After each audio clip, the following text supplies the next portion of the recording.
Kodam jam hawri Afrique kame Europe et Amérique Oceani kame Asie fof nde nani olel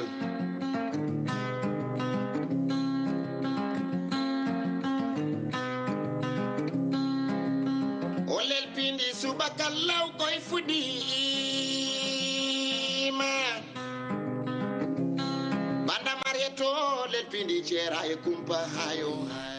Jam wale mon bandiraɓe musidɓe tedduɓe heeɗiɓe heɗotoɓe saktirde Piindi radio kala e jokorde mon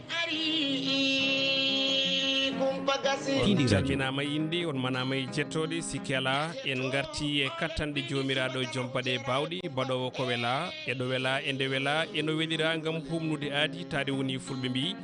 ko aadi bil aadi salade aadi ɓuuri firtude aadi aadi amene moon e kala subaka altine ha aljuma so oɗo waktu heedi ko hemnude on nde yewtere wiyetende Olel Piindi subaka to karallagal e oɗo subaka altine hande wonani en toon ko Oumar Diop to banggue radio oɗo ɗo gonɗeɗen goni en direct toon to télévision Piindi TV haralleɓe men nana ɗo mbadda hen walla mbiyen gondi e men gam tigui humnude on ɗon aadi beele ɓen yeɓoɓeɓe ina mbawa hebde ko cohli ko e nde yewtere wiyetende Olel Piindi subaka yewtere actualité en jetti Daouda Diouf gummiɗo ɗo ko ɓoyani to banggue radio ko yewiti ɗin kabaruji nder leydi e caggal leydi wondude e coftal balli aadi men e kabaruji ko 13h kabaruji jaajƴi kowona ɗum en gaari no mbiruɗen ni caggal yettude Allah ko julden nabi Muhammadin ya rasulallah sallallahu alayhi wa sallam jittuɗen nene kam e baba ko noon jettirten dendagal ɓen heɗotoɓe en désormais yeɓoɓe en ɗo goni e nder jokli windere nde kala e kuuɓal yewtere nde eɗen jaada hen Elage Abbas Sarr mo gowɗen yadude kala subaka hande kadi omo ɗo jooɗi kanko woni chroniqueur men honono kala ñande Elage assalamu aleykum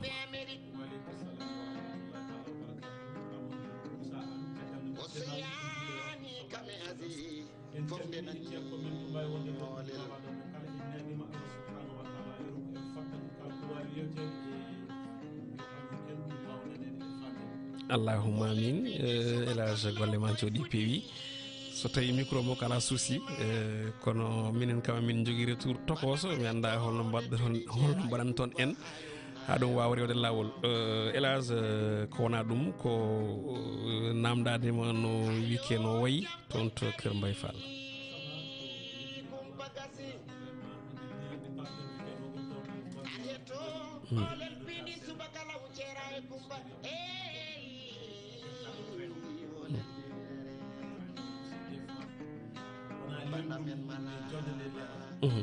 sababu ne kewi ɗi yimɓe ha tengte altini a weltanama Elage Abbas ɗo ɗo gonɗen eɗen jaada e ko yewiti ɓe ganduɗa kañumen goni radio ji cegodirɗe men e oɗo saaha ɗi radio ji goni hono Ndiki Espoir FM la 93.7 toon to Tambacounda Demet FM la 92.2 toon to Demet Hunare FM la 104.9 toon to Hammadi Hunari wondude e Danema FM la 90.4 toon to Matam so tawi Fouta FM ɓen ketorto en koye la 90.7 en calmini ɓe ganduɗa kañumen goni e nder leydi Sénégal e caggal leydi heɗortoɓe en to banggue application e lien kañumen kala jettama joni joni mbiyat Oumar yo ƴellit garen e ko yewti e programme woni lelgo yewtere men e oɗo subaka altine Olel Piindi subaka law ceera e kumpa lelgo yewtere men e oɗo subaka hande altine nogas e jeeɗiɗi lewru novembre 2023 gadortoɗen ko météo du jour kabaruji weyngo gumriɗi en toon to ANACIM agence nationale de l' aviation civile et de la météorologie du Sénégal ceral tammingal guila weeyo leydi ndi caggal muɗum ma en gar e éphéméride du jour ko hakkillaji poti nangude e oɗo ñalawma nogas e jeeɗiɗi novembre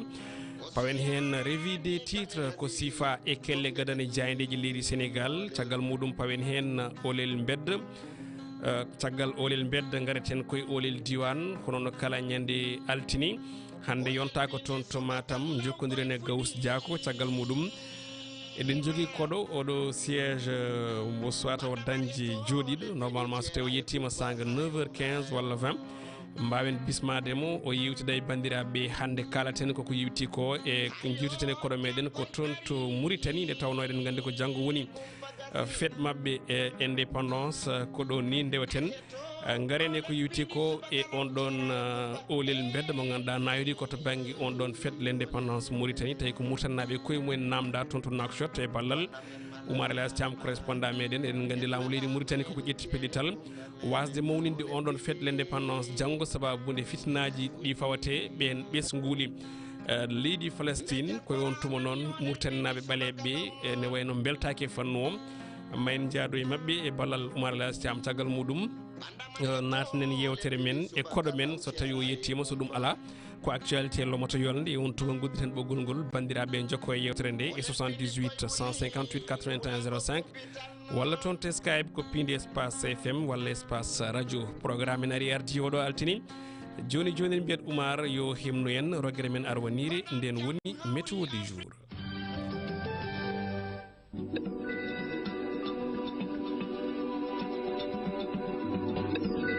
Météo du jour ko agence nationale de l'aviation civile et de la météorologie du Sénégal ciral tammingal gueɗeweeyo leydi ndi ngal ñiiɓi ko toon to aéroport Yoff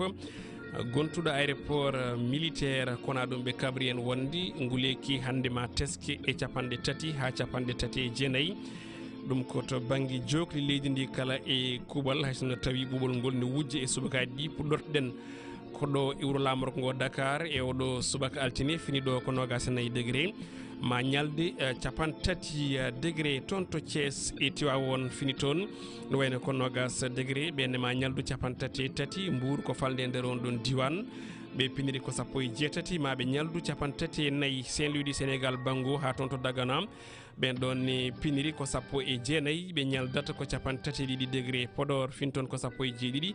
ɓe ñaldata ko capantati e joyi degré Louga fin toon ko 20 ma ɓe ñaldu capantati e jeetati ne wayno Linguére ko 17 ɓe piniri ma ɓe ñaldu capantati e jeeɗiɗi Diourbel fin toon ko 19 ɓe ñaldata ko capantati e joyi Kaffrine ɓe ne piniri ko 17 degré ɓe ñaldata ko capantati e jeenayyi ko wona ɗum toon to Fatick ɓen piniri ko 19 ɓe ñaldata ko capantati e jeegom Kaolack fin toon ko 22 ma ɓe ñaldu capantati e nayyi degré Tambacounda e Koumpentoum ɓen piniri ko 19 e o subaka ɓe ñaldata ko capantati e jeenayyi toon to Matam fini toon ko 17 degré ɓe ñaldata ko capantati e joyi Kédougou ɓen piniri e oɗo subaka hande ko 23 ɓe ñaldata ko capantati e jeegom Kolda fin toon ko 17 ɓenne ma ñaldu capantati e jeegom Ziguinchor e Bignona ɓen piniri ko 17 degré ɓe ñaldata ko capantati e nayyi Cap Skirring fin toon ko 21 ɓe keɓuri ñaldude ko capantati e ɗiɗi Sédhiou toon woni 14e dernière région du Sénégal ɓe pindi ko 17 ɓe ñaldata ko capantati e jeetati degré Celsius ko ɗum wonno ko agence nationale de l'aviation civile et de la météorologie du Sénégal ciral tammingal gueɗeweeyo leydi ndi hemnuno en e oɗo subaka hande joni joni paaden koye roguere ɗimmere nden woni éphéméride du jour.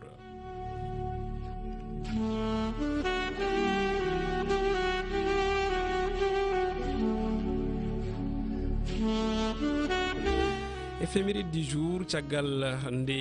8h fawi hojomaji capannayyi puɗɗortoɗen ko ñande 27 novembre hitande ujunere e temedde jeenayyi e 24 on tuma hawri kene darnam ko wiyete on ɗon circonscription de Dakar tawi noon ko Dakar jowtiɗo woni Gorée Dakar on ɗon e banlieue muɗum holitamonde noon on ɗon nokkuni walla on ɗon fannu lomtinako hitande ujunere temedde jeenayyi e capannayyi e jeegom 1946 tawi lomti ɗum ko délégation de Dakar jokkodiraɗe e on ɗon colonie mbo Sénégal 27 lewru novembre hitande ujunere temedde jeenayyi e capanɗe joyyi hawri kene darna oɗo académie de l'Afrique occidentale française AOF tawi ni ñiɓirde nde woni siège o jooɗi ko ɗo wuro lamorgo ngo Dakar ɗum ɗon ni ina wayno ina jokkodiri walla ina jottidiri dendagal jokki leydi ndi kala e kuuɓal e on ɗon groupe ina wayno noon on ɗon académie mo ganduɗa innira ko walla ni mbiyen darna ɗon ko par décret du président de la République française e ko fati banggue on ɗon proposition conjointe tawi noon koko renda e jagorɗo éducation nationale e ministère de la France d'outre-mer tawi kam tigui halfinan ko fati banggue on ɗon fonction de directeur général de l'enseignement ɗo e Afrique occidentale française ñande nogas e jeeɗiɗi lewru novembre hitajunere temedde jeenayyi capanɗe jeenayyi e joyyi 1995 e on tuma hawri kay jaltugol aduna mo ganduɗa tawi ko nokku wiye hono cham key toon to France omo yaranno e duuɓi capanɗe jeeɗiɗi e tati o wiyete ko Boubacar Obey Diop ko journaliste kono kadi on politique gonnoɗo ni gadiɗo wonde jagorɗo ko fate banggue information et radiodiffusion et de la presse à l'indépendance du pays manam on ɗon gorkaji adi wonde jagorɗo tambiɗo fanno ko yewiti nde leydi men heeɓi jeytare e juuɗe leydi France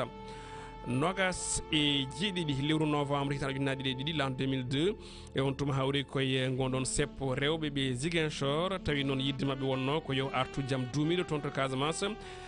le nokku mo ganduɗa o ina wonduno e caɗele guila 1982 toon to banggue worgo leydi Sénégal nokku gonnoɗo e haare hakkude rebelle e armée leydi Sénégal ha tengte ɓen ɗon wiyeteɓe mouvement des forces démocratiques de la Casamance MFDC e gardogol Abbé Augustin Diamacoune Senghor ñande nogas e jeeɗiɗi lewru novembre hitande ujunnaje ɗiɗi e sappo e ɗiɗi l'an 2012 e on ɗon tuma ina wayno hawruno koye jaltugol aduna ɗo e wuuro lamorgo ngo Dakar omo yaranno e duuɓi capanɗe jeeɗiɗi e tati on ko professeur Assane Seck mbo tawi noon ko universitaire et on politique tawi ni ko ƴettuɗo ɗon golle ko wiyete ministériel tawi ni wonno ko yita ujunere temedde jeenayyi capanɗe jeegom e jeegom ha yita ujunere temedde jeenayyi capanɗe jeetati e tati 1966 à 1983 tawi on ɗon jeyani ko toon to Casamance ene wayno ni ko université Assane mo Ziguinchor wambi inde makko ɗo saaha wiyete ko université Assane Seck ñande nogas e jeeɗiɗi lewru novembre hitande ujunnaje ɗiɗi e nogas l'an 2020 hawri koye jaltugol aduna toon to Rabat nder leydi Maroc omo yaranno e duuɓi capanɗe jeetati e jeetati o wiyete ko Mandienga Khary Dieng administrateur civil kono kadi o woni no ministre de l'intérieur e 1991 ha 1993 kono kadi o woni no ministre des forces armées tambiɗo gueɗe ganduɗa kañum tigui woni konongu wonno ko 1993 ha 1995 o woni kadi ambassadeur toon to leydi Gambie e nde eɗe kitale 1996 ha 1998 éphéméride du jour ari ardi ewɗo ñalawma altine nogas e jeeɗiɗi novembre 2023 joni joni ala no mbatten so wona hokkude Elage Abbas to banggue souvenir Elage holko woni souvenir ma e waɗo éphéméride du jour eyyi en jaggat le 27 novembre 2012 woni ustugol on ɗon professeur biyeteɗo Assane Seck université mo gandanɗa hoorema ko neɗɗo mawɗo wonno kadi ko neɗɗo politique wonno enen mbawi jaggude hen on ɗon exercice mo ganduɗa hoorema o waɗanno ɗum toon to interministériel hani dartina hitande ujunere e temedde jeenayyi e capanɗe jeegom e jeegom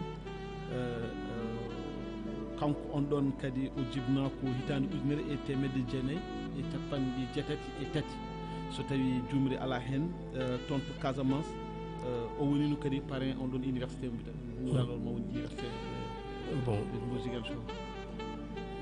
en ganda holde o jibina par ce que feeñani éphéméride du jour kono tan sankori ko duuɓi capanɗe jeenayyi e tati c'est à dire ɗiɗo duuɓi 1966 ha 1983 ene wayno ko ndeno ardino ko yewiti on ɗon fonction makko ministériel mo kalden o kanko ni woni guiniraɗo oɗo saaha hande université Assane Seck mbo Ziguinchor ene wayno ko worɓe ɓe ganduɗa ɓe vraiment darde mumen e teska no fewi to banggue jangde leydi ndi kono kadi e golle muɗum kala e mbaɗi kuuɓal ɗum noon Elage golle ma jooɗi peewi on ɗon souvenir so tawi ko on tan joguiɗa on tan joguinoɗa arani aussi seppo rewɓe Casamance yo jaam artu toon to on ɗon diwan eɗen gandi kadi ko nokku mo ganduɗa ne wurno caɗele guila 1982 woni duuɓi ɗiɗi caggal ko Léopold Sédar Senghor ummi e pouvoir Abdou Diouf ari ene wayno noon guila nden ɓen ɗon mouvement MFDC mouvement des forces démocratiques de la Casamance ene wayno tan hocci konu walla mbiyen ni kaɓirɗe mum hucciti e ɓen dadiɓe leydi Sénégal ɗum noon Elage golle ma jooɗi peewi on ɗon souvenir joni joni en mbiyat Oumar yo ƴellit yaadude hen e ɓen haralleɓe men to banggue télévision garen e roguere tataɓere nden woni revue des titres.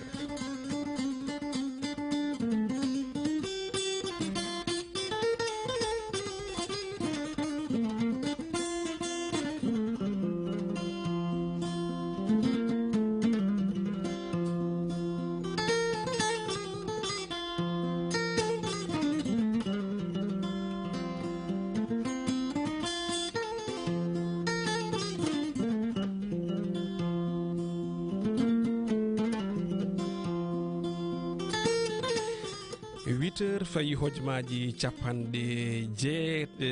nayi e jeegom mbasen wiide capande jeetati sabu on waktu waɗani existé ɗum noon en beltinimaɓe kamɓe haralleɓe meɗen eɗi radio ji ceggodirɗe men e oɗo saaha e ɓen yeɓoɓe en toon to télévision ma en garoye commentaire uji mabɓe eko fayi arde inchallahu rabbi tawi ko commentaire uji en direct kamɓe yeɓoɓe ɓe mbaton commenté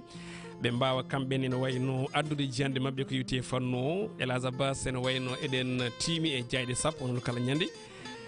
hol jayde puɗɗortoɗen e oɗo subaka haɗa en attendant haɗa micro ma o artude ne gasa tawi o suwa taw udditede ɗum noon en mbiyat tan Elage hol jayde puɗɗortoɗen e o subaka kono noon haade men fuɗɗirade hadde jayde wotere alay saago kalna en holni ɗi dawri saabu enen timɗo e jaydeji sappaɗo ko noon tigui jayɗeɗe ne wayno dawri koko yowiti e ko wiyete ha joni fandal muɗum toɓɓe certuɗen tawi hen kono kadi ha hande toɓɓe dawrugol ɗe ɓuuri hen wadde dominé e oɗo subaka hande kono noon jayde vox populi holno dawri hande ko nden puɗɗortoɗen nden ɗon jayde ari koko yewiti ha joni ko wiyete wadde ko wiyete ha joni greffe tawi ko rein manam min gandano ɗum wiyete matawi PULAAR on ɗon greffe mo ganduɗa ko rein fuɗɗima waɗanede ɗo e nder leydi meɗen Sénégal ɗum ɗon noon jaynenkoɓe mbi ko ɗum ha joni gueɗal garownigal ngal Sénégal heeɓi hen fartangue no fewi ɗum waɗa ko hanki toon to safrirdu hôpital militaire mbo Ouakam won neɗɗo goto waɗana ɗum tawi noon on opération rewi lawol no hannirta ni saabi noon jaynenkoɓe mbi ko Sénégal waɗi tabal mawgal to banggue cellal leydi ndi kono noon presse Dakar presse nden ɗon jaydi ne wayno ari koye ɗen juuɗe jamdi gonde hakkude ngun guumu wiyetengu SAES hujjikinantoɓe ɓen jangguinoɓe toon to duuɗe jaaɓe katirɗe leydi ndi ha tengtingal ngal UCAD jaynenkoɓe mbi ne wayno ko ɗon jagorɗo mbo enseignement supérieur nden haare lombino hakkude mabɓe SAES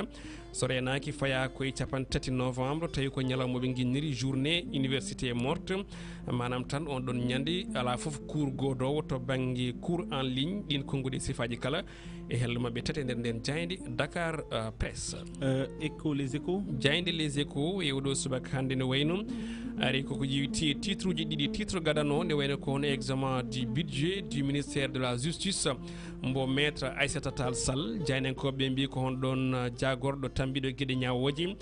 avocat des magistrats manam tan kanko wonno tigui hujjikinantoɓe ɓen ɗon magistrat ji toon to assemblée nationale caggal namde e critique gummoriɗi e won eɓen sarɗiyankoɓe ha tengti e ɓen ɗon opposition maître Aissata Tall Sall noon ne wayno ɓe mbi ko jabtinima ɓen magistrat ji o wonniɓe avocat hanki o ɓornima on ɗon robbe goɗɗum ko tawete hen ko on ɗon révélation to banggue ministre des finances et du budget on ɗon chiffre mo ganduɗa o ko faramino noon janenkoɓe mbiri transfert ko yewti ummorade toon to diaspora sénégalaise faɗɗo e nder leydi men Sénégal en 2021 diaspora nanni ɗo ko tolni e ujunere temedde jeegom e sappo milliards woni 1610 milliards e koppeje CFA soit tan ko 10,5% to banggue PIB on ɗon surki officiel en 2022 hitande rawande ɗum ɗon ustima sababu noon ne wayno ko covid 19 saabu ko ujunere temedde joyyi jeeɗiɗi milliards e kaali CFA woni 8,7% e banggue PIB ton ɗon transfert e nde hitande noon ɓe kolliti wonde ɗo yarteɗo ko ɗum 73% to banggue on ɗon transfert gumriɗo e to banggue union européenne 9% e to banggue États-Unis 5% ɗum ko diwan CEMAC ko heddi ko CEDEAO ɓofti ɗin konngudi ne tawe hello tete nden nden jayde les échos jayde la libération nden ɗon ari koye on ɗon ville futuriste kabronoɗo o wonde ma waɗi e ko yewti ko e date e livraison muɗum ɗo e nder leydi Sénégal toon to Mbodjen ɓe kolliti wonde tan ko Icon City faya koye ubbede ha laaɓa ceer on ɗon ville tijjanoɗo ko wiyete ville premier classe ɓe kolliti wonde ne wayno tan au lieu on ɗon place livraison mo ɗaminino e mayirɗe 2023 ndene gonɗen ene wayno faya koye sifde walla ni ittude on ɗon contrat ha laaɓa ceer hakkude on ɗon ɓen ɗon SAPCO wondude e on ɗon nalanke franco sénégalais biyeteɗo Aliou Thiam lollirɗo e konna kono noon li quotidien nden ari e hunde dawrugol parrainage mbo Amadou Ba Mountaga Sy plafond noon jaynenkoɓe mbi ene wayno tan ko waɗi ko so tawi ƴeewi hay goto mo ɓen lidruji mbaɗi jaynenkoɓe mbi ko rendini parrain ji tolniɗe ujunere temedde e ujunere capanɗe jeenayyi e jeegom walla temedere capanɗe jeenayyi e jeegom ujunere pawɗi temedere capannayyi joyyi parrain ɗum ko dendagal jokle ngal kala e kuuɓal waɗi ɗum ha joni collecté e nder sappo e go délégation régional e rango DG de port autonome de Dakar non woni ko Diaba tawini ko wadde to bangue collecte parrainage hulitam wonde non ko hen notadema ko ɓendu kaaɓi goɗɗum ko tawete hen ko toon to Kolda Abdourahmane Doura Balde ne wayno tan ɓe mbi ko oɗo saaha arte ñiŋoje walla ni ɓurtima sembe mo ganduɗa kam tigi woni biteɗo Mamboy Diawo duttinoɗo toon e oɗo weekend tawi ni kañumne heeɓi dasde toon yimɓe hewɓe jamanu patam lamiji kono on ɗon directeur mo lonage ene wayno tan wonno yiri ndin kewende yimɓe toon to wuuro muɗum wiyetego Kolda. Le Soleil guendire nde oɗo subaka ari on ɗon parrainage kaleteɗo ɓe mbi tan de ko parrainage gam on ɗon candidat mbo majorité présidentielle Benno Bokk Yakar Amadou Ba oɗo saaha ɓe mbi rendini ko tolni walla rendinanama ko tolni e million ngaji tati pawɗi temedde jeeɗiɗi e capanɗe jeetteɗiɗi ene rewi capanɗe joyyi parrain e dennagal jogol Sénégal kala e kuwala seeɗa ɓennuɗo ɗo noon ne wayno kanko hoore jagorɗo ene wayno ɓe mbi kadi ha joni ko fuɗɗima grand travaux ɗi ganduɗa ɗi ko aménagement ko wiyete voirie de Dakar tawini on ɗon montant ko temedere 10 milliards e halis CFA woni ko waɗira toon to diwan banlieue kanko ni hoore jagorɗo ombo wonno e contact hakkude makko e ɓen ɗon hoɗiri ɓe toon to leeɗe tappe majiji à Dakar. kono noon le quotidien nden ɗon ari koye on ɗon bon feuille noon jaynen ko ɓe mbiri Amadou Ba e on ɗon la dernière mars tawi ɗon ɗum ko deftere nde ganduɗa nde ko Maba Jambal Diagne jaynen ko windi ɗum ɓe mbi ko une fortune sans question sans chiffre no jiruɗon ni ene wayno noon ɓe mbi ko Maba Jambal Diagne waɗi kadi ha joni fawi ha joni yewtere walla débat tawi koye nder nden ɗon deftere muɗum nde windani mo ganduɗa kam woni Amadou Ba la dernière mars noon noon deftere nde wiyete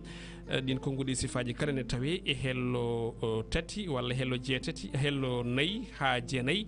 e nder nden jayde witende le quotidien l'observateur nden ari e yewtere nde ɓe baddi on ɗon jagoɗo tambiɗo gueɗe jangde guendire nde woni Cheikh Oumar Anne jaynen ko ɓe mbi ko haali sans tabou manam o loggani ɗemgal kala namdal ngal lamdano o jaabima e fonno réforme to banggue systéme éducatif leydi Sénégal grève ɓen enseignant ji e kadi ko yiwti on ɗon colère woni tan mette ɗe mawɗo leydi ndi jogui parrainage wonande Amadou Ba jagorɗo ene wayno ɓe mbi ko sans langue de bois campagne électoral mo ganduɗa mo wi ko campagne meeɗa waɗede ha joni dépêché oɗo saaha no yimɓe mbirata wonde majorité o woni koye campagne électoral e wiide makko noon ɗum ɗon ko ɗum haala opposition kono kamɓe ɓe gandi ko jilluji faggudu woni koɓe gone wadde uddidde kono kadi eko fate banggue ha joni darnude gollorɗe kesse ko guuri Cheikh Oumar Anne e hello nayyi e joyyi e nder nden jayde groupe Futurs Médias. Stade quotidien ɗon natirten jayde meɗen coftal balli oɗo subaka jaynen ko ɓe mbi ko wayno ko critique woni tan jennoje walla biyoje ɗe pewani fewde mabɓe to banggue manque d'efficacité wonande Ismaïla Sarr Ilimane Ndiaye oɗo saaha noon jaynen ko ɓe mbi ko adaptation mabɓe ɓe toon to Marseille ina muusi no fewi oɗo saaha saabi jaynen koɓe mbaɗi ko natal mabɓe kamɓe ɗiɗo goɗɗum ko tawete hen ko on ɗon 10 mbo leydi Sénégal 10 mbo Al Nassr ene waɗa jongle ballon ɗum ko Ligue des Champions Asie 5e journée Sadio Mané e Al Nassr hande o ene joppi on ɗon qualification 8e de finale goɗɗum ko tawete hen ene wayno tan ha joni ko weekend de Lyon Kalidou Koulibaly encore solide Lamine Camara ɓe mbi tan ha joni ko intenable toon to Lorient Sabali buteur ɗin kongude sifaji kala ina tawe e hello nayyi e nder nden jayde Stade Quotidien jayde Tribune Sport nde wayno nden ɗon jayde ari koko yewti ko ha joni on ɗon coupe du monde Côte d'Ivoire 2023 petteteɗo 2024 lewru janvier ɓe gari ko on intelligence artificielle mbaɗaɗo dévoilé ko yewti on ɗon vainqueur de la CAN 2023 manam tan poɗɗo ƴettude on ɗon coupe ɓen ɗon noon ɓe ganduɗa ko miijiyankoɓe kono kadi ɓetoɓe to banggue vitesse on ɗon haqqilantagu ɓe mbi ko Maroc out manam firti ko Maroc e gonɗon ɓeeto ƴettata guel ɗon kawguel Égypte jogori wonde ko 3e Sénégal 3 points de suspension ne wayno ɗum ɗon en ngala en mbawata harande bandiraɓe holko on ɗon intelligence artificielle wi en tout cas Sénégal ne jeeya e ɗin favori ɗi ganduɗa ɗi ko jogorɓe ƴettude on ɗon coupe d'Afrique des nations de football haysono tawi konguɗi ɗi ene jokkiti e hello mabɓe nayyi e nder nden jayde la Tribune Sport et Elhadj Abbas ko ɗum wonno ko jayde leydi Sénégal dawri e oɗo subaka hande altine nogas e jeeɗiɗi lewru witendu octobre 2023 Allah jarama mbiɗen ndi ko ɗum ufde soulagement wonande ɗeɗo question ji jogoɗen ɗuminde seeɗa woni namdal men garwanigal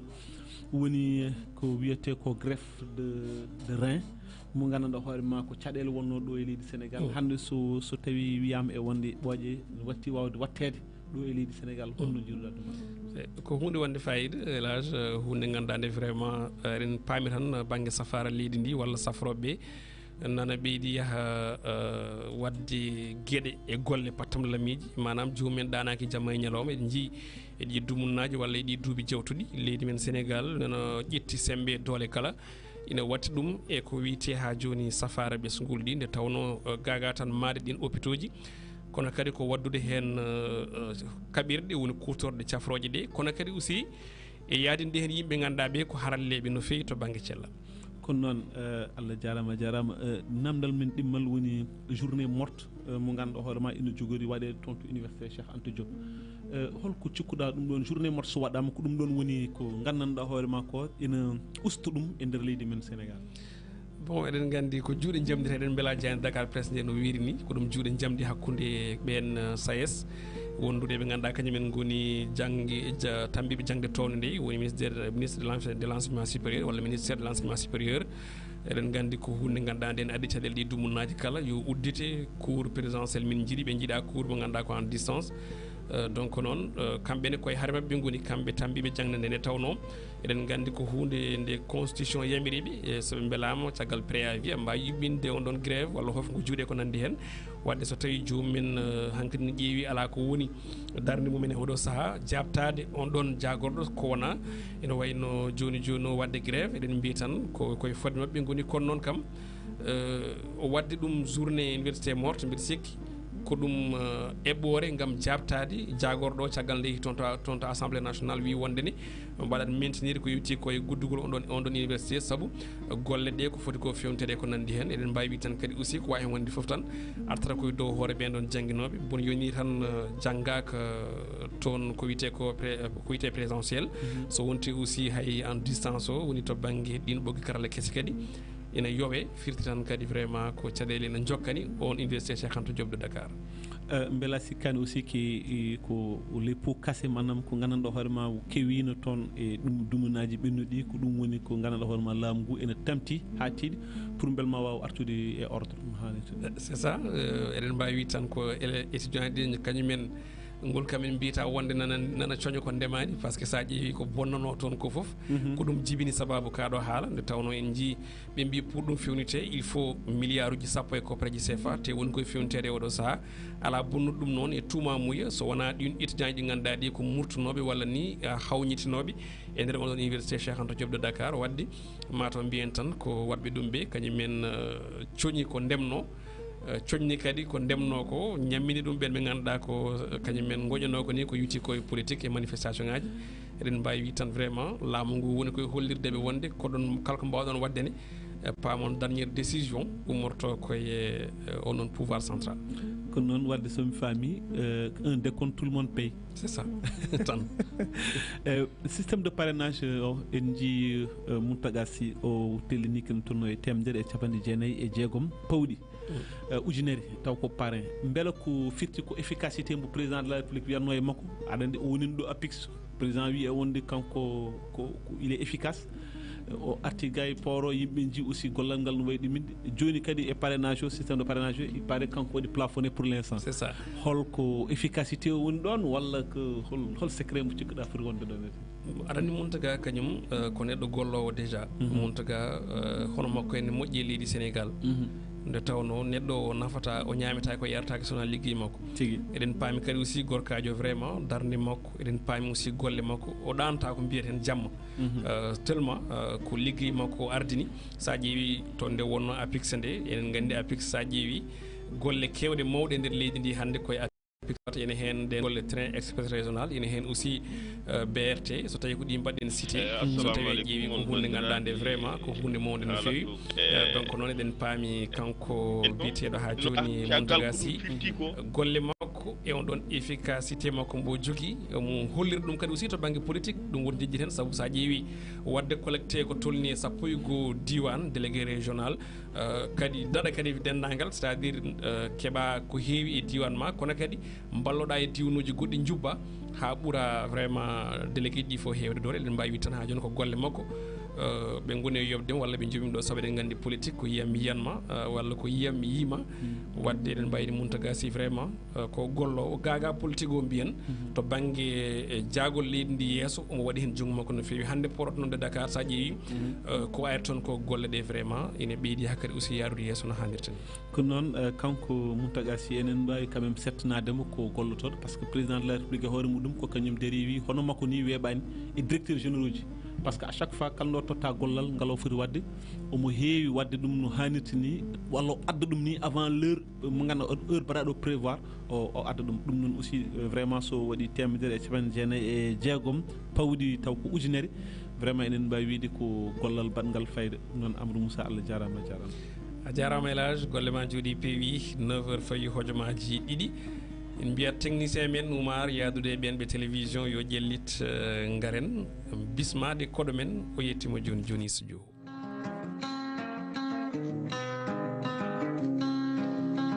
Olel Piindi koy lotti ɗo e Dakar jeeyo nangodiri funnange irnangere woy worgon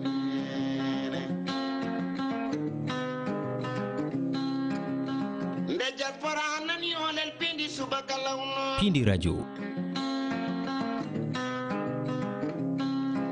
banda marieto Olel Piindi subaka law ceera e kumpa Piindi radio Olel Piindi koy wuli wulango kumpital non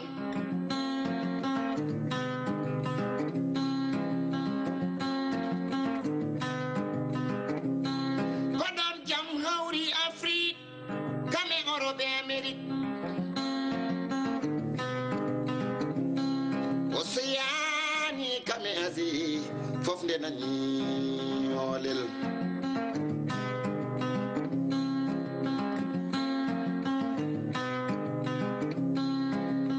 Olel Piindi subaka law koy fuɗɗima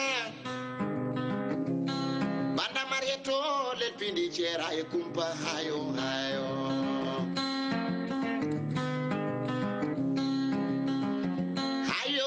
jam koy ari kumpa gasi arheto Olel Piindi subaka law ceera e kumpa Olel banda men malama en ceere kumpa nene Olel Piindi ay fuɗɗima asere kumpa 9h fayi hojomaji nayyi ɓoyata hojomaji joyyi oɗon ketto walla oɗon darani yewtere moɗon witede Olel Piindi subaka ɗo e Piindi radio to banggue kiɗogol to banggue télévision ko en direct toon to Piindi TV ɗum noon en jokkat programme men no mbiruɗen ni gonɗen koye bismade e jaɓɓade koɗo men Abdourahmane Sy mo ganduɗa kam tigui jogui konngol ɓen ɓe ganduɗa ko mooliɓe Mauritanie ummoriɓe toon to leydi Mauritanie ne mooli ga nder leydi Sénégal ko ina tolno hande duuɓi 30 e guila 1989 ha 91 eɓe tawe ɗo e nder leydi Sénégal mbiɗa sikki so tawi en kaalingol ɗo konngol en paami ko jogoɗen yewtude e ko yewti e holko jewtiten e on ɗon koɗo men kono en jettaki ɗon taw jettuɗen koye hokkudemo konngol o salmodira e bandiraɓe caggal ne bismiɗon mo doyen Sy assalamu aleykum eɓe gona e micro ma o en attendant ko adi eɗen nanna kanko mo ganduɗa kam tigui woni koɗo meɗen o micro makko ne jogui souci seeɗa mbi sikki moƴƴi voilà ɗum noon a jarama monsieur Sy assalamu aleykum Abdourahmane Sy wa aleykum salam wa rahmatullah seyɗa min salmini on mi salmini auditeur uji Piindi FM TV FM c'est ça Piindi TV e Piindi radio donc eɗen ɗo goni e radio eɗen kadi goni e télévision en même temps direct ɗum noon min calmitimama min mbima kadi aussi no tampere nde waɗi saabu laabi Dakar subaka ɗine kamni seeɗa amin mbima bisimilla koye galle ma gonɗa ɗum noon yewtere men Olel Piindi subaka en jokkat programme men joni joni jokkirten ko fait du jour eɗen gandi nana wona balɗe joni eɗen gaara ko wiyete fait du jour Elage Abbas fait du jour noon hande kadi yulli koto mato toon to nokkuma kalna bandiraɓe ko adiyeɓe nanan en fait du jour holko gaddanɗa bandiraɓe hande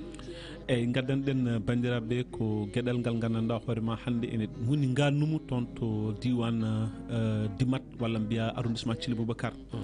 caɗele ɗe foof noon addi ɗum ko awo aɗa andi ɓesguji ɗi hewɓe en guuri ke maayo ngo surtout minen min timmi ke maayo wiyetego Ngalanka joni Ngalanka noon ene waɗi des étrangers comme par exemple des Maliens ene gaara ene gawa toon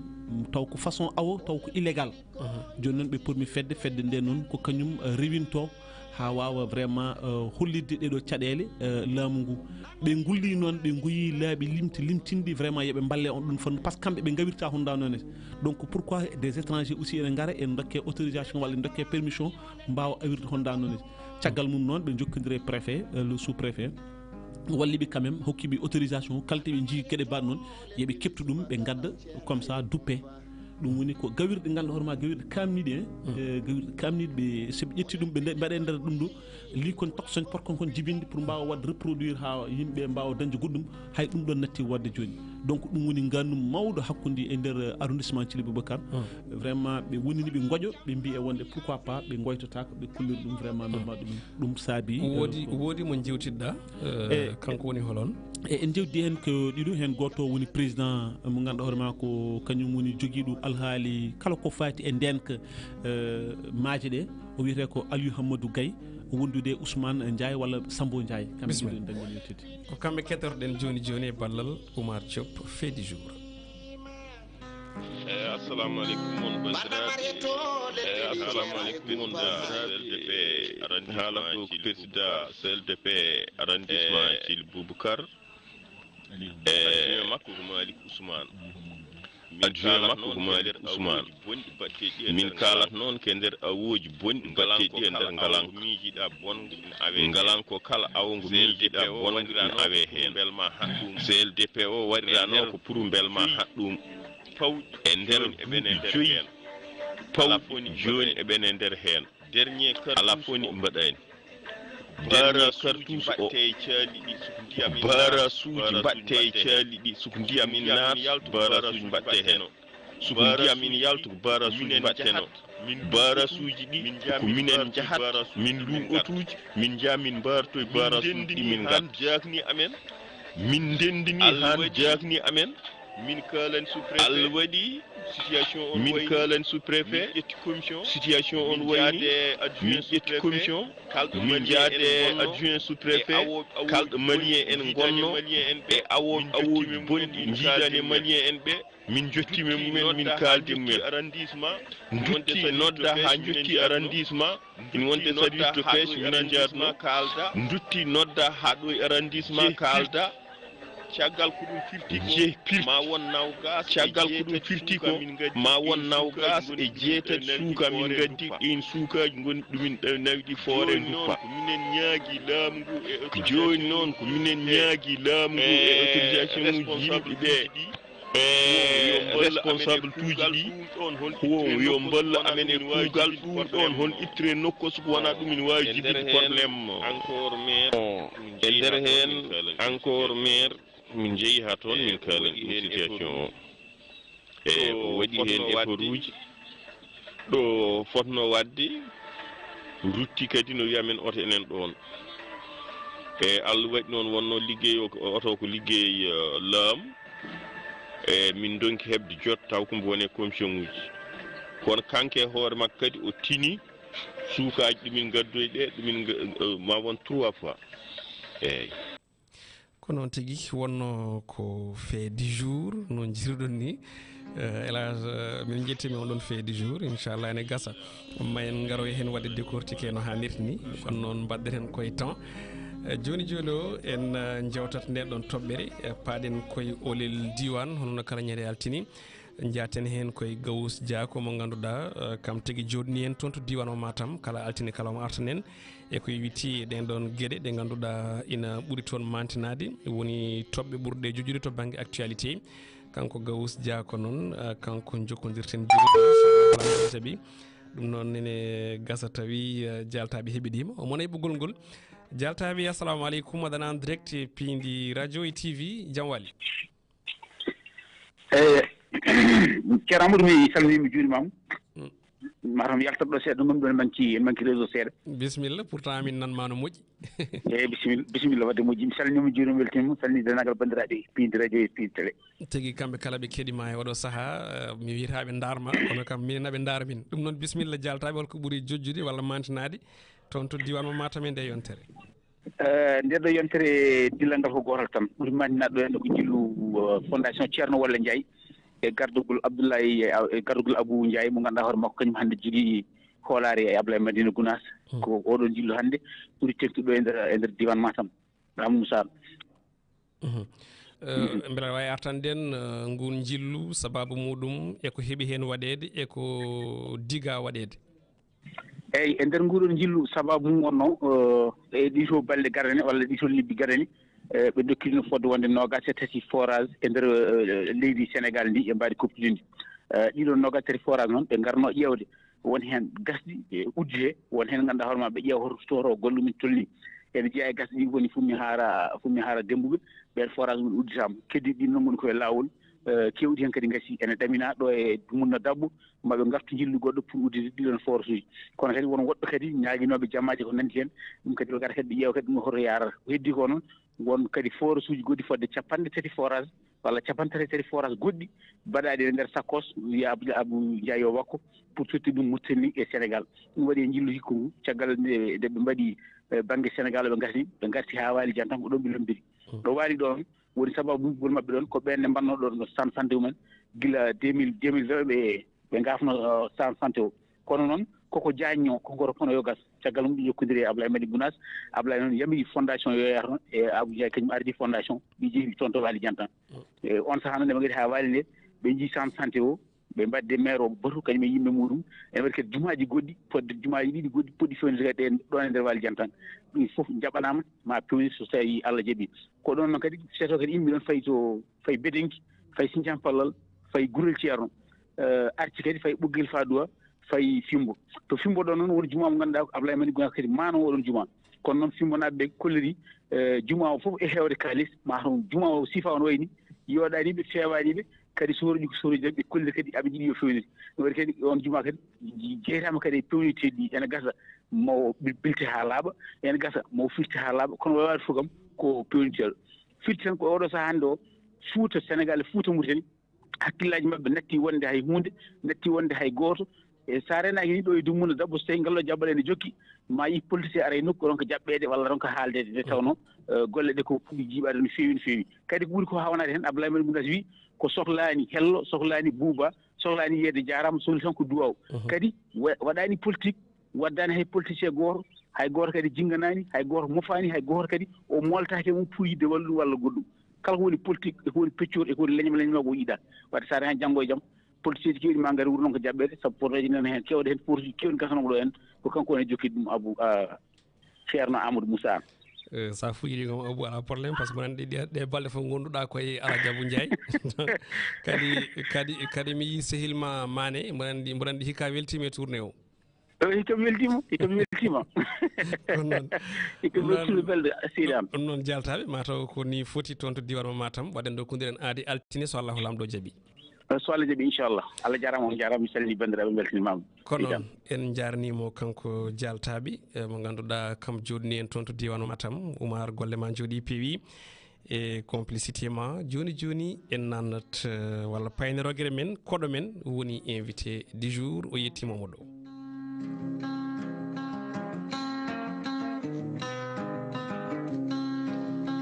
Olel Piindi koy lotti ɗo e Dakar jeeyo 9h fawi hojomaji 15 ko ɗon jaɓɓortoɗen koɗo men en calmininomo nane kono kadi en bismoytomo lawol gongol jaɓɓoɗen mo caggal nde wummede tampere ngol ɗo lawol oɗo subaka o ɓitto ɓitto kono kadi embouteillage ha yiilade tampere nde foof ɗum noon doyen Abdourahmane Sy min calminima lawol ɗimmol. mi salminima on lawol ɗimmol mi salmini bandiraɓe hettotoɓe jaariyankon e ko noon kamɓe kala ɓe keɗima e oɗo saaha kalten koko yewti ko e ñalawma jeytare leydi Mauritanie eɗen gandi ko janggo 27 lewru novembre kala nde ari noon nde wayno ko peccor guila mato 1991 fayi e ñallungue so tawi ñalawma heedi leydi Mauritanie teske jeese ɗiɗi yeeso adiyingo ko mawninde jeytare nde to banggue weltare sababude Mauritanie heeɓi indépendance e juuɗe leydi France kono guila duuɓi 30 pawɗi hannde nden ɗon welnede koko wayli toon nde tawno wona fof en mawninta ɗum heddiɓe ko sunare mawninta nden ɗon ñalde sababude ɓen 27 soldaji mbiyen koninkoɓe waranoɓe toon to inal kaso inal onon ni oɗon jeeya e mooliɓe gaay e nder leydi Sénégal d'ailleurs ni ko an jogui konngol ɓen mooliɓe ɗo e nder leydi Sénégal caggal nde coordinateur nelma woni Moustapha Ba Mohamed Lamine Ba mo ganduɗa kam ardi kam jogui coordination ɗo e leydi Sénégal ko adi foof holko pibɗon wadde e oɗo ñalawma janggo ko fate banggue on indépendance banggue e nden sunare banggue caggal yettude Allah no waɗi mum e julde Muhammad sallallahu alaihi wasallam mi salmini bandiraɓe hettoɓe foof miɗi wiya kadi e weltare kadi invitation mo invitami ɗo e jayde Piindi TV so ɗum ɓenni ene wayno kono mbiɗa e fuɗɗorde nde ni ko so tawi hebde ndimago hoore mum hebde indépendance mum ko ñalawma weltare wonata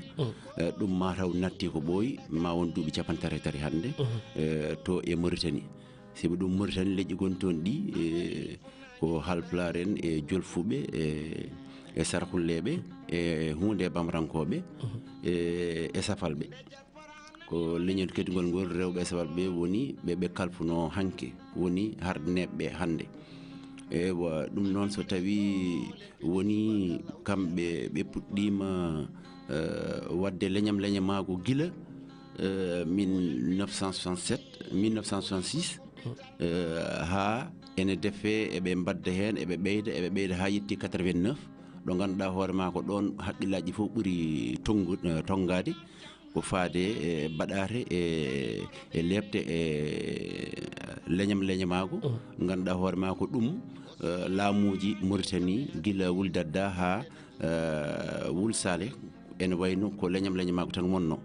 kono nde feeñi tigui rigui nde caggal leydi andi ko kewi toon nde ko 89 ko ɗum waɗi haqqillaji fof nangui tan ko événement ji 89 ɗi eywa caggal événement ji 89 ɗi ɓe mbi ko ɗum yonani ma wiya Wulde Sidi Mouhamed Taya wi ko baɗare ɗe ɓe mbaɗatno ɗe foof yonani joni firti ko tawde hande ko 27 novembre janggo woni indépendance men en naggat e Haalpulaar en puisque ko Haalpulaar en mbara wona soninke wona jolfo wona bamranke woni soldaji ɗi fof ko Haalpulaar fof ko mbimi en fof ko mbimi en nangue hen 27 mbaɗon ɓe goto foof numéro mum tombode 1 ha 26 pour mbawon warde nde noon wona ƴettude fere tan wara jomum lelo ala ko lebte d'abord lebte ɗe nde gasi nde ɓe gayniri noon ko ƴettude ɓoggol waɗe e dande liggue ha jomum ɓuuɓa haɓɓite wedde ɗon goɗɗo adde ɗum woni baɗare ɗe ganduɗa hoorema eɓe tugni hen pour wiide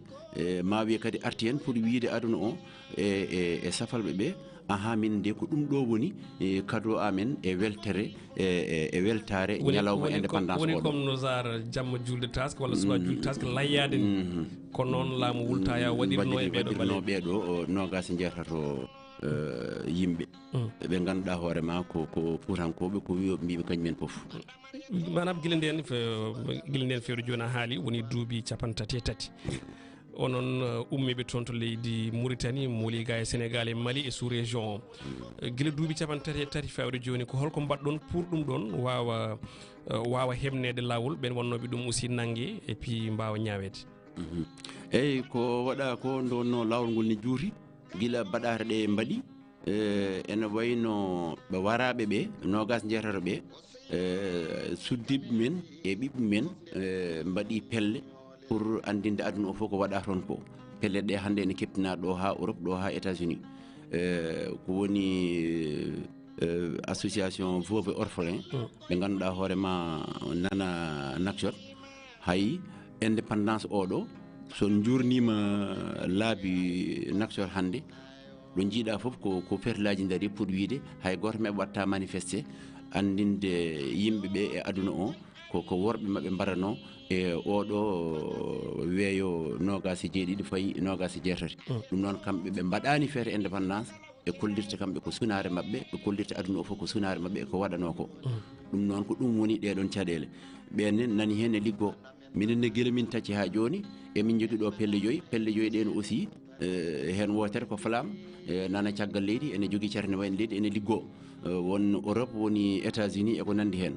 ɗo minen ɗo min goni ko commission africaine des droits de l'homme et des peuples donc ala jiiday rado tawi min ko commission africaine rado tawi min ko commission africaine minen liggotono fof te rado tagi ɗum jibinede ko caggal événement 89 o ɓe coosi rado waɗi rencontre africaine pour la défense des droits de l'homme mbete maɓe mbaw faabade mooliɓe hewɓe ganduɗa hoorema gonino capanɗe jeegom neɗɗo arnoɓe ɗo e Sénégal e nogas ujunnaje nogas heddiɓe payi Mali donc wonnoɓe ɗo ɓe pelle joyi gonnoɗo ɗo ɗe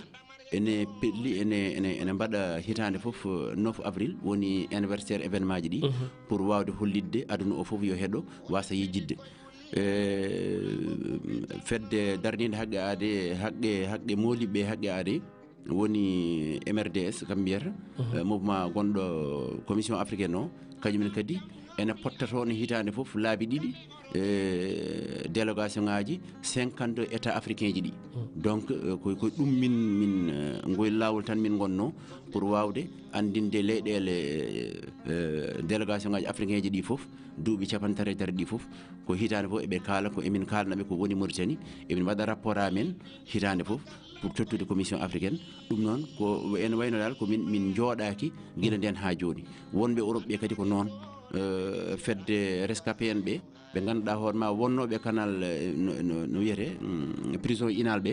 ɓe ganduɗa hoorema Allah sowi pittali men ne guuri hande kañumen mbaɗi association des rescapés nana hande Europe heccanke tan puɗɗima wadde golle men ko kamɓe ni keɓɓoyi dossier mo ganduɗa hoorema on woni mo au commissariat des Nations Unies darniɗo haqqe aade fawi e tabal ngal ma en gartu hen yes seeɗa tigui haade El Hasardé namdal beele oɗon ɗamini polgu e oɗo saaha e nden haare no gumman ɗon kene tolno hande duuɓi 33 inchallahu rabbi minen alhamdulillahi rabbil alamin nde wonno komin julɓe komin fuutankoɓe emin ɗamini e moƴƴere Allah ne ganduɗa hoorema ene yaaji no feewi ene hokki min haqqilantagal e muñal e cuusal wawde jokkude golle wawde saktude kala ko kewi Mauritanie ha ɗo ɗum min daari ɗo duuɓi 33 hay goto meeɗa miijade hay goto meeɗa nande communauté international haali e dossier Mauritanie o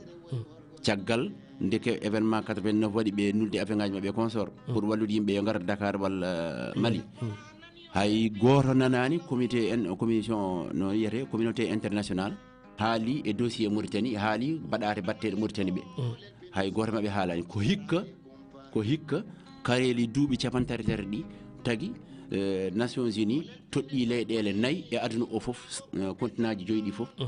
mais dossier gariɗo fawede e tabal ngal ko dossier Mauritanie ko fate violation des droits de l'homme ɗi mbaɗanno ko woni haqqeji aade ɗi ganduɗa hoorema e wargoji e kala ko ɓe mbawno wadde ɓaleɓe e nder leydi Mauritanie ndi wadde polgun ɗamina so tawi mi heeɗima inchallahu rabbi Elhadj holko joguiɗa kadi namdo doyen Abdourahmane Sy Abdourahmane e jarnadema surtout e no jaɓirɗani arde tawtorde men hannde yewtere nde ɗo namdal men ko holko saabi par ce que mbiɗa teski 89 no événement waɗi nde ha gassi won réfugié ji garɗi muuli goni gayete mais caggal majjum way kon fecciɓe c'est comme si on pamadirani won ruttiɓe heddiɓe keddi ɗo holko taki mon feccade holko addani ɓeyɗo yaade hadde addani onon heddiɓe keddi ɗon ɗoyde eyyi a jarama ko fate gotol ɗum ɗon goto fof ne jogui dimago hoore wona peccoru min wawi wiide min wawi namde so miɗi hoodde mi wiya ala mi yiɗa hoodde so wiyama ko tagui mi hootani mbiya ala ko woni toon ko yonani mi tawa an aɗa wawi namnede mbiya aha aɗa yiɗi hoodde sa wi aɗa yiɗi hoodde a indema windete adi hoodde ko ujunnaje 450 neɗɗo ɗum woni rogere arwarinde nde rogere wattinde nde ko 2008 fuɗɗi nde 2008 nden aussi ko 24 000 ujunnaje 24 neɗɗo kooti nde kooti nde aussi haydara dañani toon ha joni wona leyɗele men wona jawɗele men wona kayitaji men ɗum noon wona galleji men wona haydaru men won hen ni ɓe mbaɗi ko addete ha ɗo jeeɗa ɗo sa ari ha heddorama kiloji 5 walla kiloji ɗiɗi kilométre uji ɗiɗi walla kilométre uji 5 mbiyeɗa an ko ɗo mbatta hayma an ko ɗo koɗata ko ɗo woni ɗum a yettata ko wuuro ma ɗo koɗɗa ɗo ɗo jeeɗa ɗo fina dawa ma foof woni donc min paami won heddinoɓe ganduɗa hoore ma mbaɗino ɗaɓɓade pour yidde hoode kono ne tini ɗum ɗon nde ko nden woni kañumenne darti yanti hen kadi communauté international toppitiɗo affaire moɗi ɓe ko woni ACR pour yimɓe ujunnaje 24 winoɓe ne koota ɓe ɓenne kadi kañumen kadi ko laamu Mauritanie dartini wi hankkadi yoni artuɓe ɓe tan yoni ɓaleɓe hankkadi ko woni ɗo tan kono yoni ko sehlani ko heddi ɓene gara ko ɗum waɗi hankkadi kotol ala mais wona peccoru wona haydara ɗo min goni ɗo min goni ɗo koye pelle jeegom ɗe fof ene liggo jamma e ñalawma kala ko fate saktude gurdam moliɓoɓe ɗo ɓe e baɗate ɗe ganduɗa hoore ma ko ɗum laamu Mauritanie anno guila wulsale ha hande ɗo ɗo jodɗen ɗo. Pourquoi pelle jeegom pourquoi pelle ɗen ɗum fof mayni hewde te alors on mbawat fedde wotere tan onon fof kaɓon ɗon ko kaɓon toon ko par ce que cause goto kaɓanto ɗon iyo ɗum ko gonga ɗum ko fannu oɗon ene leeri ha maayi miijoji goto foof e sifawu liggey mum e sifawu ko janggi e ko wawi puisque feccere mabɓe ko jangguɓe goto foof won fannu mo yaari joni noon so tawi falam ko banggue mum woni ɓen gadi ɗo henne ɓen gadi ɗo Sénégal ɓen gadi ɗo molade avant 89 sibu ɗum nde mbaɗi cimtol mabɓe pour wiide no consort ɓeɗon nani ɓeɗon ene jogui fannu ligguey men pelle ɗeɗo jibinaɗo e caggal 89 ɗe fedde foof min gardimi ko ISERMOF woni ko fedde toppitiɗe ɓe worɓe men keddi toon rewɓe gari ha garde sukaɓe fedde heddinde toppiti koko fati haqqade woni wonɓe kamɓe fof wonɓe commission africaine des droits de l'homme et des peuples pelle ɗeɗon wona haydara wona peccoru puisque ko pelle ɗeɗon ndendi koye inde mabɓe garmi koye coordination garmi ɗeɗon pelle fof ndendi mbaɗi comité goto woni coordination goto foof fedde foof ene jogui hen yimɓe tato ɓe ganduɗa hoore makko kañum en jeeya e coordination on coordination kañum jogui guinol golle pelle ɗe foof ko ɗum woni noon ko yimɓe pamani mbiya pourquoi emin mbaɗa pelle pelle ɗe yaade goto foof yaade koye fannu mum tan so tawi min mbino min mbaɗa fedde wotere minen foof tan ɗo ha Fouta ɗo ha Bakel ha Diawar hamnoto seeɗa ndeɗo fedde ko ɗum ɗo wawi ko ɗum ɗo ɓuuri janggude en jogui humpitiɓe ɗum yaara oɗo fannu ko noon ko ɗum woni ɗon mais wona peccor alhamdulillah a jarama si ɗum noon min poftinma seeɗa won namde goɗɗe keddi ala probléme en keddoto e on ɗon fannu paaɗen koye olel bedda noon kala mo bismiɗen tan ko fannu mo noddirɗen mo ko ɗo on fannu nayortoɗen hannde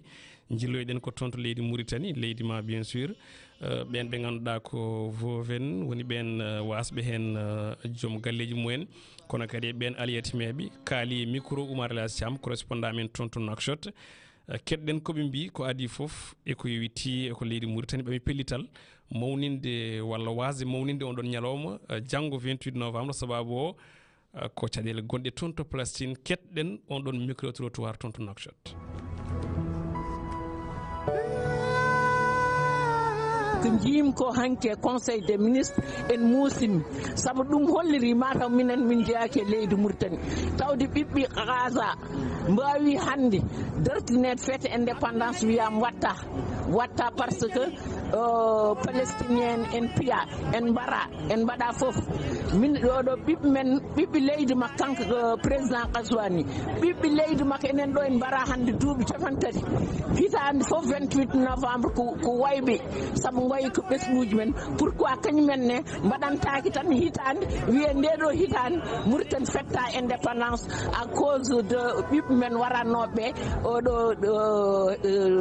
depuis 30 ans te problémaji men réglani ɗum em donkan ɗum wadde e mbawi ɗum waɗandi Palestine em donkan waɗandi ɓiɓɓe mabɓe jeeyaɓe ɗo he Mauritanie.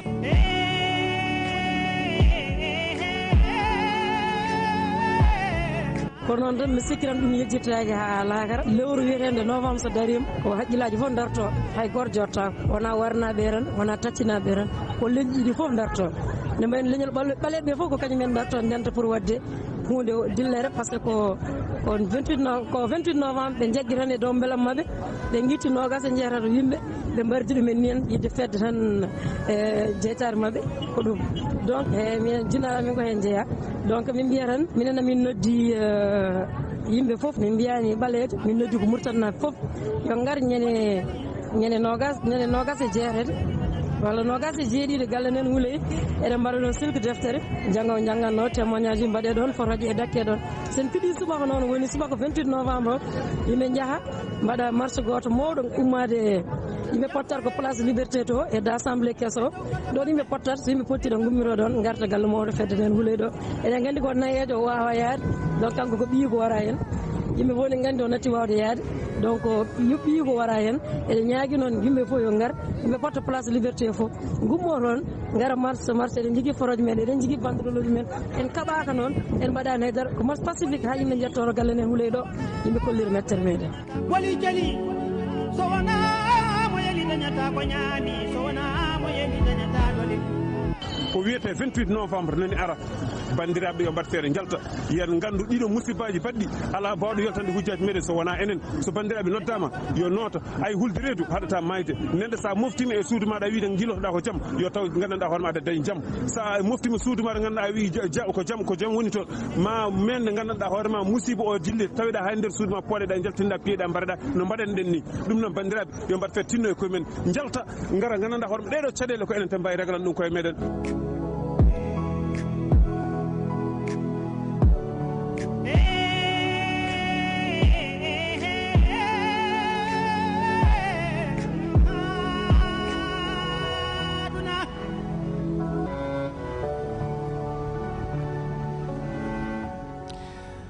Olel Mbed réalisé par Oumar El Thiam toon to Nouakchott doyen si commentaire ma e ɓeeɗo haalɓe ko yewti e ɗi ñalɗi walla e o ñalawma. eyyi o ñalawma ko tawde ko ñalawma sulare wona ñalawma weltare noɓe mbaɗano hitande foof ha joni eɓe pelliri eɓe nangui hen nde wonno ko jinnaɓe mabɓe mbara ko kayiraɓe mbara ko mawniraɓe mbara eywa ɗum noon so on ñalawma yonti ene foti andinede aduna o foof ko wona ñalawma weltare ko ñalawma sunare koye gonga tiɓe goni hay seppo ngo ɓe mbigo eɓe poti wadde ɗum hay soɓe piye garnaduji puisque kamɓe hankkadi ɓerɗe ko celluɗe kulhuli joomum sene waɗa ñande fof tan so ɓooyi wonata koye ɓeydude suusde piyeteɗo ewa joni ene wayno mataw hankkadi ko ɗon yimɓe jetti ala kulhuli hen ala jasjasi hen ko wadde yaltude wadde seppo ngo hono hannirta ni aduna o fof ene yeeɓiɓe aduna o fof hannde ene wadde haqqe ɗum e Mauritanie yoɓe jaltu tigui rigui ɓe mbaɗa seppo ngo. Elage ko yite commentaire ma hay so tawi wona to banggue namdal ko yewti on ɗon Olel Mbed surtout nandi wiyeede wonde ne Mauritanie watta fete indépendance on ɗon janggo sababude ɓe warteɓe to Palestine. si aɗanni mbiɗa yaade débat ji ediɗo haalde o sababude ko hokkiri ko solution et je pense que so tawi waɗama ene wawi taw ma waɗa soulagé hay soko une seule fois dans l' année a faami indépendance o so yonti kamɓe fof Mauritanie fof wi e wonde voilà hande hay goto watta fete par ce que ene waɗi ɓe ganduɗa hoore ma ɓerɗum men a faami jaggani yo fete indépendance waɗi fete ɗum de weeɓata par ce que so tawi ɓe jaaɓi ɓe mbaɗani tan firti soɓe mbaɗani indépendance firti koɓe jaaɓi massacre moɓe mbaɗanno mais ko fawi kettable wona hunde suudinde donc ko wana kanko peut-être kanko ene wawi hay so tawi ko complice bon c'est vrai l'état était ko continuité mais quand même vraiment koko yonti parce que de fait que eɓe jaabi mbaɗa soutenir leyɗele goɗɗe te alors que ɓiɓɓe mam nan ɗo eɗen mbaɗa souffrir je pense que c'est une solution durable mo ganduɗa hoorema ene wawi hay so une seule fois dans l'année waɗe tan walla durant presque gurdam maɓɓe fof waɗe tan wiye wonde hande Mauritanie watta fêté parce que ɗum ɗeɗo caɗele mbaɗi eɓe règle ɗum ɗon et puis jaam wurtorono quoi et puis ko adi oɗo acte ɓe pose ɗum toon to assemblée nationale nde wayno laamu ngu ƴettino peeje pellit habri wonde ne sarɗiyankoɓe moni fof yo wor ko yaltini ha timmo hunde nelde ɓesguli Palestine wonɓe caɗele hakkude muɗum e leydi Israël gonɗen koye gasirde saabu bandiraɓe ne jiiɗi nadde kono haade mabɓe nadde tan en namdoto doyen si eɗen gandi gonɗen koye leydi Sénégal ko leydi jaatigui hol gonka mon ɗo e nder leydi Sénégal beele oɗon jiiti koye mon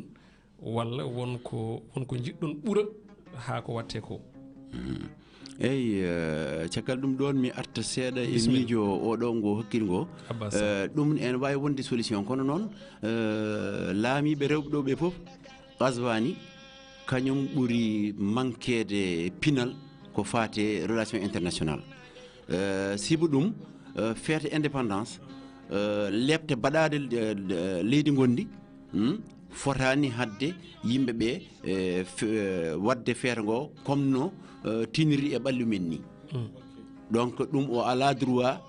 ƴettude constitution o tan omo wiya omo rondo ɗum sibu ɗum en miɗa yananaɗo joomum haydara ala e hoore makko puisque emin gandi administrateur emin gandi joguiɓe peeje e jokka jokki international o foof kanko ko ɗum woni probléme makko wona soutenir Palestine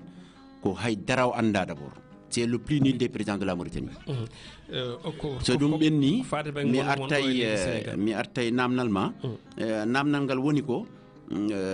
gonka men ɗo henne oɗon gandi Sénégal e Mauritanie mi haalin ɗum e journal La Gazette Sénégal e Mauritanie leƴƴi ɗi ngala probléme hakkude men surtout so wiyama encore hettere Fouta nde so tawi kañumen tan nanga gartira ga Sénégal potani dañde ɗo caɗele hakkude men e population ngaji ɗi sibo ɗum leƴƴi ɗi koɗi goori kamɓe jiidi yumma kamɓe jiidi baaba ko peeje gagne men hanke tan wonno fecci population Sénégal woni gouvernement France nden colon o kañum tan feccino ɗum ɗon mais enen kam Fuutankoɓe eɗen gandi Fouta rewo e worgo fof ɗum ko goɗɗo tan mo hoɗani toon wiyata Fouta rewo Fouta worgo kono kala goɗɗo Fouta yo won rewo yo won worgo wiyata tan ko Fouta ko ɗon haɗat puisque fof ko goto gonno donc ɗeɗon caɗele min mbawa dañde ɗum ɗo hakkude men e bandiraɓe men ɗo henna caɗele ɗe kay ko hakkude men e laamu ngu laamuji ɗi pop dewɗo ɗi pop mbaɗi woodi ko mbaɗi hay sinno ni lebte ɗe e gurdam ɗam foof ne heddi ene muusi ha maayi ko ɓiɓɓe rimɓe tan goni ɗo ko julɓe goni ɗo tan ene muña kono noon ɓe mbaɗani ɓe dokkani ɓe haqqeji mabɓe surtout noon e nguɗo laamu guila 2012 laamu Macky Sall mi haala dana dow kay mi windimo lettre uji ma won 4 o jaabimami 2 danam ko dow mi suuɗaki hen ni o jaabimami 2 joyaɓo o nan ɗon min namni ko yo joddoyamen min kalnamo so tawi wonɓe o hettini e yamen woni mo ganduɗa hoorema ko ummiɓe armée o ko arɓe pour mbaɗi casque bleu en jogui seeɗa e gandal ko fate affaire mooliɓe mbaɗana direction o kadi o wi ko jokkodirani hay goto jokkodir koye directement présidence de la république ɗum noon ene wayno kanko kala komin guuri kanko Macky Sall on foti andude ɗum ɗon donc koɗorɗa men ngala ñamde e gurdam ala wone caɗele goɗɗe e goɗɗe kono so tawi min kaali ɗum ɗon min mbiyete ko mata minen ɓuuri Sénégal naɓɓe alors que minen Sénégal naɓɓe min gona gotum Sénégal naɓɓe goni koye leydi men minen komin mooliɓe addi min moolade ɗo henne ko gouvernement o ene signini woni test international mo ganduɗa hoorema en toppito mooliɓe ɗum noon ko minen koye ɗum min tugnoto pour wiide Sénégal yo toppiri min tawde min jeeyaka ɗo komin hoɓɓe komin mooliɓe charɗieji ɗiɗon ene poti toppirede ha no hannirta ni wonani koye laamu Macky Sall o ɓe mbaɗi ɓe garti e kuule ɗe ganduɗa hoorema e carɗiyeji ɗe ganduɗa hoorema ko ɗum renanno mooli ɓe beete gurdam men au moins ma waw wasde sattude ha muusa ha wooro on loi ko yalti ɓooyani wonani hay lebbi 5 taw donc ene wayno ko fannu papier ji min batti ngal ɗo kuugal ɗo henne min batti oɗo décret ɗo henne ɗum ɗon fof yonani siba ɗum wonɓe ɗo henne ɓe ganduɗa hoorema ko ñawɓe cafratako ma on duuɓi 6 hannde hay goto safratako non duuɓi 7 joomam hay goto safrata fof ko dartina sukaɓe amen ne janggoytino école ko Nations Unies yoɓanno men ɗum fof dartinama ɗum fof koye mabɓe te ko kamɓe dokki min asile wona ACR hokki min asile wona ONG goɗo hokki min asile ko gouvernement Sénégal hokki min asile état Sénégal oɗon ko kañum hokki min primo facia minen fof au même titre min keeɓi statut o ɗum noon statut oɗon ko hokki min ɗum ko wurnata min ko nandere hen pour que aɓe toppitaki ɗum ɗon min donki hay dañde carte ɗe ganduɗa hoorema pour que ɗo mbawɗa yaade fof kam sa wiyama hoto carte ma dante woni jaltina ko joni ɓe puɗɗi hokkude min carte daneje ɗe woni carte biométrique carte biométrique ɗe noon kuule ɗe mbi ko mi yoɓe tottu min passeport uji amen numérisé so min hande somi heeɓino passeport numérisé hande gonmi koye coalition ngaji kewɗi Afrique jokkodirɗe 5 continent ɗi foof somi invita mi wawa ha yaade puisque passeport am windira ko junggo alors ko hande leyɗele ɗe foof mbiyama yo mbaɗan min passeport uji biométrique donc ɗeɗon caɗele fof ene guura ɗo hoɗorde a arate galle neɗɗo ko julɗo wawa yobde cuuri 2 wawa yobde cuuri 3 sukaɓe mum rewɓe e woɓɓe fof ko cuuri ɗiɗon gonata gonde hen yaadani e carɗieji diine men yaadani e carɗieji aada men yaadani e carɗieji constitution Sénégal tigui donc yooɓe ƴewta ɗum no moƴƴi a jarama Abdourahmane Sy eɗen jinno jokkude ha yesso kono noon yewtere kadi ko waktu jogui ɗum noon mboɗo andi ko jiɗɗa ko haalde ko poɗɗa ko haalde ne wayno minen aussi won namde ɗemin jogui ha fewi fewde maɗa kono noon jettuɗen koye saaha noddiyankoɓe kamɓene koye gueɗal mabɓe ɓe jogui ñaami min tawi ɓini ko heewi 78 158 81 05 toon to Skype musidɗo allo assalamu aleykum waaleykum salam wa rahmatullah mbaɗɗa Sar an Baba Mokhtar Ali Sy hande mbiɗa sikki tan ko an mema ɗum kon fewi bo bisimilla ma seydi Sy mi salmini don bayamo mo heeɗima mi salmitimama mata jeeɗa e nokkuji men min jeeyami koto wiyete bolol doggo bolol dana komi ɓogge naati tan puisque ko ɗon janggomi ɗo mbaɗi foof mbeɗa anndi min komi andonajo andu haali gonga andu tigui gonga tigui wallahi seydi Sy salminima noon kala calmitima seydi Sy kalɗa ko wonne kalɗa ko gonga laaɓɗo ceerɗo ɗo mbiɗa ɗo e wonde neɗɗo ara ha faando galle muɗum walla wuuro mum yo jooɗo ɗon ete wasa natoyde wuuro kadi certainement e dow ɗum ɗon saabu won yimɓe amen taccitino gari ha jetti naati koye wuuro mumen he tigui sahalɓe mo safrinenen koɗe e nder ko kuɓeji jomumen hen mbiya wonde kañumen yo ƴeew ɗo mbaɗi kuɓeyel mumen walla caalel mumen jooɗo te huɓeru mum nanɗon ene daari woɗɓe ne jooɗi hen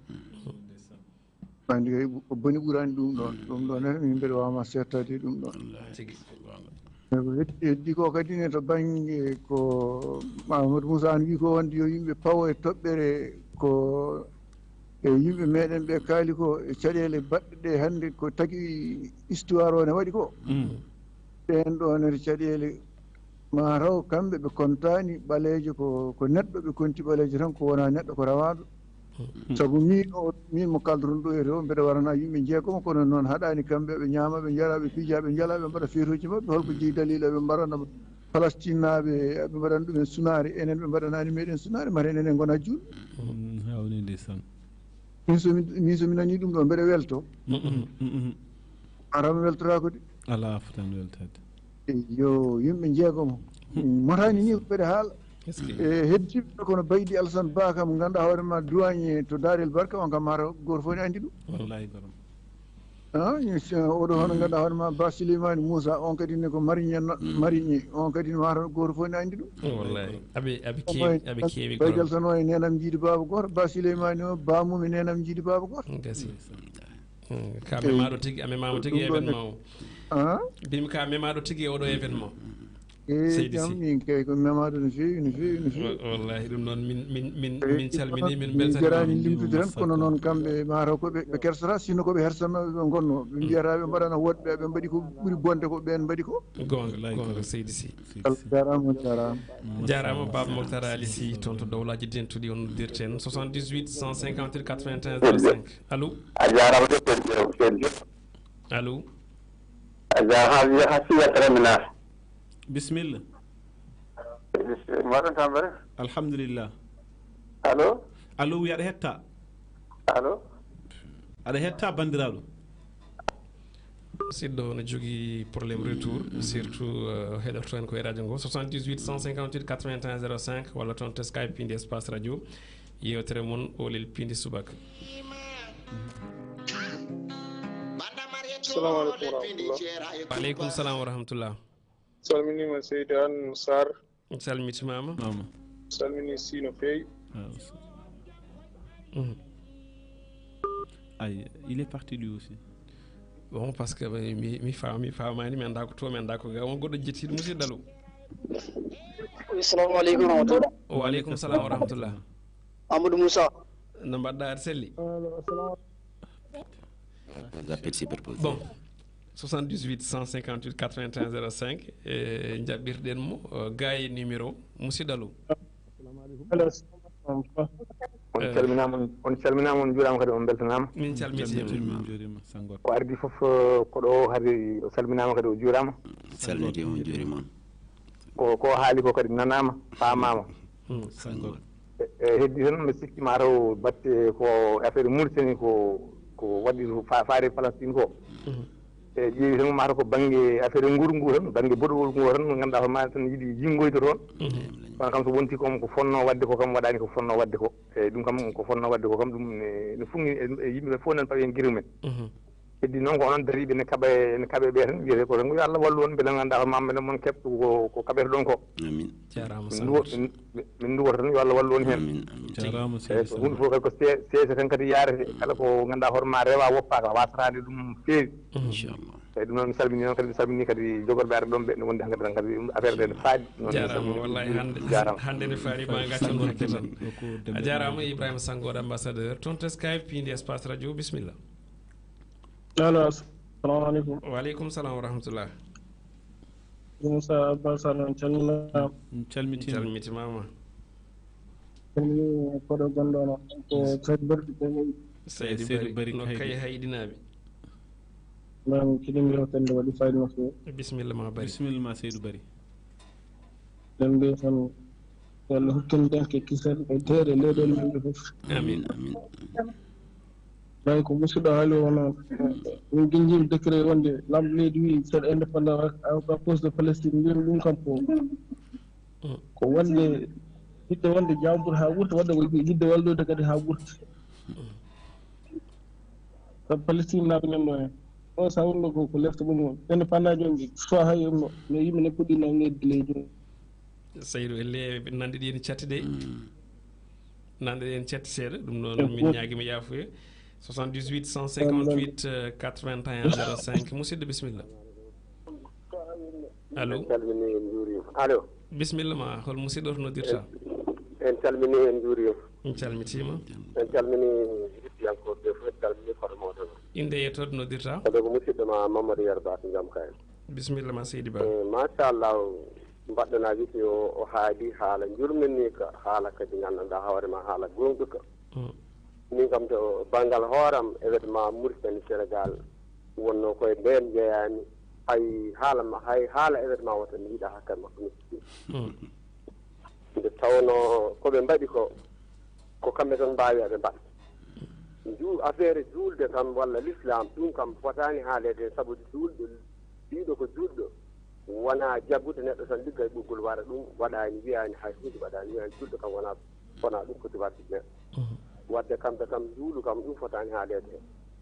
heddi ko kamɓe wonɓe pelle ɓe kamɓe togoɓe ɓe yo Allah walluɓe en ñagonoɓe Allah yo Allah walluɓe kono ɓe keeɓa fandare mabɓe nde ko jiɗi ɓe kadi oɗo ɓe sippo oɗo ɓe kaɓne wawi Allah ko joom paɗe ɓole Allah ne wawi sippude ɗum kadi o haali affaire président Mauritanie hanti o haali o gayni tawde o wi ko o kam ko gandal ala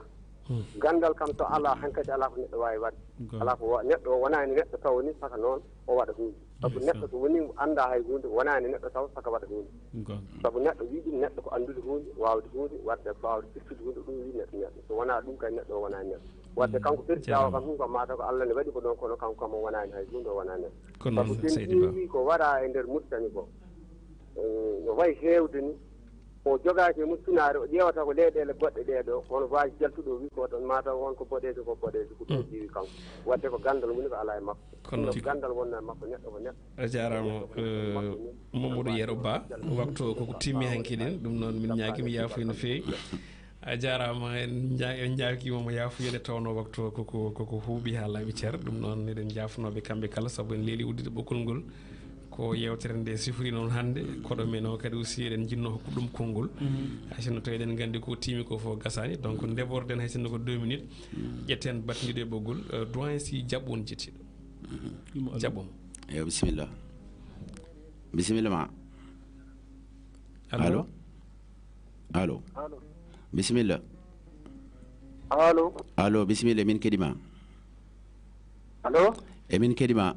a yettima musidɗo Piindi radio aranama direct bisimilla maɗam retour ko noon par ce que heɗato en koye radio ko ɗum wayri ɗum jeeyi sababu donc en jiiɗino hokkudemo sens o wawa nadde donc noon koɗo dartinten appel aji ɗi jafnoɗen bandiraɓe waktu timmi Alassane Baya Dia toon to Mauritanie o salmini holliti wonde lewru jolal kam wiide makko jolanani ɓaleɓe Mauritanie kono kadi o wi ko leydi ndi keesi mum kadi kiɗɗi mum haalede ɗum koto banggue message kono aɗum toon to Piindi aɓen toon mbaɗi commenté ha heewi en jafni men mbawata artude hen nde tawno waktu huuɓi ɗum noon doyen si min dokkuma konngol mbaynigo tan mbaynodira e bandiraɓe eyyi ko wiide bandiraɓe tan ko janggo inchallahu rabbi ñande nogas jeetati nde emin mbaɗa conférence to e radio emin invité diplomate uji européen ji ɗi fof africain ji gonɗi ɗo ɗi surtout tengti e leyɗele dañƴe firtinaji oɗo saaha ɗo tolniɗen ɗo ko wayno Mali en Burkina en Niger en consort ɓen fof tottama ɓata invitation ngaji men pour yo ngar e pelle darniɗe haqqe aade ɗe gona laamiyankoje gonɗo e Sénégal e laamu Sénégal e hoore mum mo woni état major particulier président de la république e invité ji goɗɗi ɗi ganduɗa hoorema ko leƴƴi mooliɓe woɗɓe wonɓe ɗo en e leydi ndi pour wawde wadde conférence o ko fate ñalawma indépendance Mauritanie gontuɗo indépendance sunare tigi Elhadj Abbas mbaynortoɗa bandiraɓe eyyi ko weltanade bandiraɓe kala e jarnadeɓe surtout ɓen wonɓe toon to ayaw yiɓide nde vraiment enen mbiyaɓe kamɓe kala ɓe jarama en jii message uji no wayi nen tooɓa no hanniti ni ko yidde wi tan attention ɓe mbaɗi porté e émission kadi ko Allah jogui jobdi yo Allah yoɓɓe enen aussi vraiment mataw ko ha janggo tan so gueno ñawima hen gartu kadi firde lefol inchallah Allah jarama on jarama doyen si wondude Elhadj Abbas Sarr en beltanimoɓe kamɓe kala e mbaɗi kuuɓal heɗortoɓen ɓe yeɓoɓen kala calminama jettama eɗen dokkodirimaɓe adi janggo so Allah jaaɓi oɗo waktu ko Adama Diop e oɗo micro yadude Elhadj Abbas Sarr chroniqueur kowona ɗum ko karallo men to banggue radio ko Oumar Diop e oɗo subaka en jettima en jarnimo Djiby Dieng to banggue montage réalisation ko Diobbo Sow to banggue télévision wondude e Ali Fall to banggue coordination on kala e kuuɓal micro ko musidɗo mon Amadou Moussa no yo en gone jaam nangodiri funnangue irnanguere woy worgon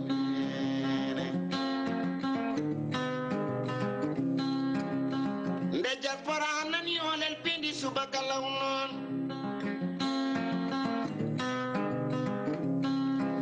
bandamar yetto olel Piindi subaka law ceera e kumpa